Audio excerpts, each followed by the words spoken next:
За сайн байцгаана уу? Та бүхэндээ 2023 онд аз жаргал, эрүүл амжилт хөтөлбөр дүүрэн байхыг хүсье өрөөе. За би болохоор Швед улсад амьдраад 8 жил болж байна. Охин минь энд төрсөн.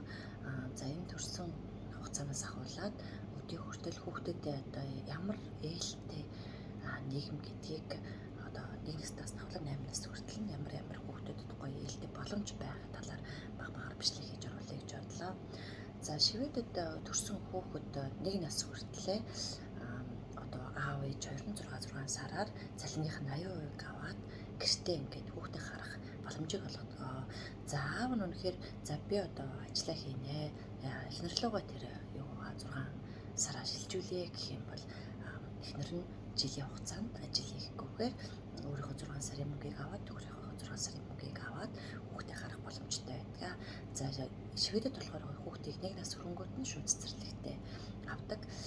1 нас хүрээл дараа сараас цэцэрлэгт явах одоо ийм боломжтой байна гэж цагаа хүрээд ирдэг болохоор маш амар. Тийм болохоор 1 нас хүрэнгүүт нь ээж нь бас ажилдаа ороод хүүхдээ цэцэрлэгт явж байгаа хугацаанд ажилдаа ороод хүүхдээ харах боломжтой байдаг.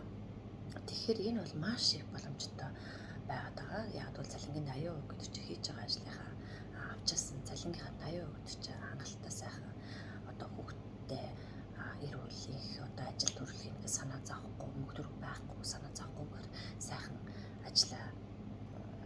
ажилласаа чөлөөтөө тэгээд хүүхдээ хараад сэтгэл амар одоо эрүүлэх өсөх боломжтой байдаг. За энэ хүртэл энэ бичлэгээ хийгээд дуусгая. Дараагийн удаа бас дараагийн гоё боломжуудыг багаар бичлэг болгож оруулж байх болно.